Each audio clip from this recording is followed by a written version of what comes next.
வணக்கம். நமக்கு எண்கணி ஞானத்தையும், வேத ஜோதிட ஞானத்தையும், ஆன்மீக ஞானத்தையும் வழங்கிய அனைத்து குருமார்களுக்கும் நன்றி. என்ற அதே வேளையில் இது ஒரு ஜோதிட விளக்க விருப்பமில்லாதவர்கள் கடந்து போய் விடலாம். நேத்து பார்த்த ஒரு ஜாதகத்துல ஒரு ஒரு பாய் வந்து ஜாதகம் பார்த்தாரு. பார்த்துட்டு சில விஷயங்கள்லாம் செக் பண்ணிட்டு, ஃபர்ஸ்ட்டு சில விஷயம்லாம் கேட்கும்போது, "அப்படிலாம் இல்லண்ணே, அப்படிலாம் இல்ல. ஹானஸ்ட்டா சொல்றேன். அந்த மாரி விஷயங்கள்லாம் இல்ல." அப்படின்னு சொல்லி சில விஷயம் அந்த லக்னத்த வந்து கிராஸ் செக் பண்ணும்போது சில விஷயம் சொன்னாரா? எல்லாம் பேசி முடிஞ்சுட்டு, சில அமைப்புகள்லாம் சொல்லிட்டு, சில விஷயங்கள் சொல்லும்போது, ஆமாண்ணே இந்த விஷயம் இருந்தது, இந்த மாரி விஷயம் இருந்தது அப்படின்னு. பட் லாஸ்ட்டா அவருக்கு வந்து ஏதோ ஒரு விஷயம் வந்து ஆ சம்திங் இன்னும் கிளிக் ஆகலையா என்னன்னு தெரியல. அப்ப அவரு, "நான் வேற ஏதாவது கிராஸ் செக் பண்ணுங்க" அப்படின்னு கேட்டப்போ, ஒரு விஷயம் சொல்லிட்டே இருக்கும்போது ஃபைனலா ஆ அவர் வந்து மிதுன லக்னமா, சரி லாஸ்ட்டா அம்மா கூட ரொம்ப க்ளோஸ். அப்பாவோட விஷயங்கள்னு வரும்போது கொஞ்சம் இந்த அப்பா வேற வேற ஃப்ரெண்ட்ஸோட அப்பாலாம் கொஞ்சம் நல்லா பண்றாங்களே! நம்மளோட அப்பா அந்த மாரி இல்லையே! அப்படின்ற மாரியான சில விஷயம் இருக்கா? அப்படின்னோனே சிரிச்சாரு. ஆமா நான் நெறைய நெறைய முறை வந்து கம்பேர் பண்ணியிருக்கேன். ஏன் நமக்கு அப்படின்ட்டுன்னு. சரி இத எப்படி வந்து எ பார்க்குறோம் அப்படின்றத நான் அவர்கிட்ட சொன்னேன்னு நெனைக்கிறேன். சரி என்ன விஷயம் அப்படின்னா, ஒரு ஜாதகத்தில் தந்தை இல்லை, தந்தையாக இல்லை அப்படின்ற மாதிரியான அமைப்புகள்ல சில விஷயங்கள் வந்து பார்க்க முடியும். இதுல ஒரு ஜாதகத்தின் 9வது பாவகம் தந்தையை குறிக்கும். ஓகேங்களா? ஏன் அந்த மிதுன லக்னத்தில அத நான் சொன்னேன் அப்படின்றத பிறகு பார்க்கலாம். 9வது பாவகம் தந்தையை குறிக்கும்.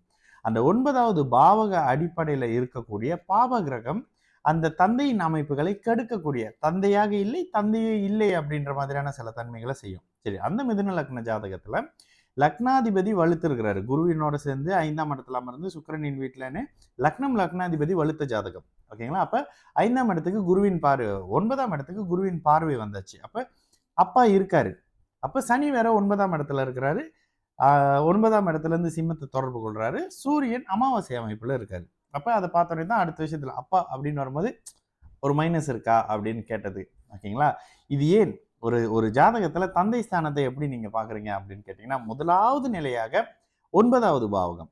அடுத்த நிலையாக 9வது பாவக அதிபதி. அதற்கு பிறகு சூரியனையும், சிம்மத்தையும் பாருங்க. ஒரு ஜாதகத்துல சூரியன் கெட்டு போயிட்டாரு, சிம்மம் கெட்டு போயிருக்கு, 9வது பாவகம் கெட்டு போச்சு.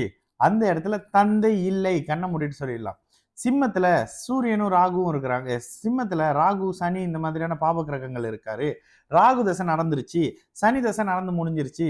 அப்பா இல்லையா? அப்படின்னு டைரக்ட்டா கேட்டுறலாம். சூரியனும் இங்க அமாவாசை தோஷம் மாதிரியான அமைப்புகள்லயோ, இல்ல இயல்பாக நான் ஒரு விஷயம் சொல்லுவேன். தீபாவளி காலகட்டங்கள்ல அந்த அந்த ஆகஸ்ட் அந்த சாரி அந்த அக்டோபர், நவம்பர் அந்த குறிப்பிட்ட காலகட்ட அமைப்புகள்ல பிறக்கிற பல பேருக்கு பாருங்க, தந்தை இல்லை, தந்தையாக இல்லை அப்படின்ற விஷயம். இது துல்லியமாக இருக்கும். மிகப்பெரிய அமைப்புல பாருங்க, அதிகமானோர் நீங்க 100 பேர் எடுத்தீங்கன்னு வச்சுக்கோங்களேன், அந்த தீபாவளி அமாவாசை காலகட்டத்தில பிறந்தவங்கள, குறிப்பா தீபாவளியை நெருங்கி பிறந்தவங்க, அப்பா இல்லை, அப்பாவாக இல்லை அப்படின்ற விஷயத்த 100ல 98 பேத்தினுடைய ஜாதகத்துல இருக்கும். ஜோதிடம் அந்த அளவுக்கு துல்லியமானது.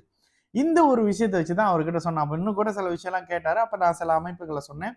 சில இடங்கள்ல இது நான் வேற ஒரு வீடியோல சொல்றேன், இல்ல YouTubeல சொல்றேன். அவரு நான் சொன்னேன், "உண்மையாகவே உங்களுக்கு 29 வயது ஆன மாரி உங்களுக்கு ஒரு எண்ணம் இருக்கலாம் பிரதர்.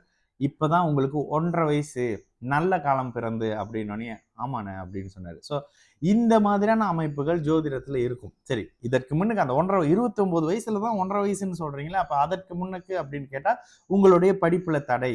உங்களுக்கு எது தேவையோ அந்த விஷயத்துல டைவர்ஷன் இருக்கும். எத பண்ணணுமோ, எது எது உங்களுக்கு தேவையோ, எது உங்களின் முன்னேற்றமோ, அத செய்ய விடாம, எது உங்களுக்கு தேவை இல்லை, அத செய்யறதுக்கான அமைப்புகளை அவயோக பிளானட் பண்ணும். அதுதான் இவ்வளவு நாள் பண்ணிட்டு இருந்தீங்க. இப்போ ஒரு 1 1/2 வருஷமா பரவால்ல யோக திசை நடக்குது.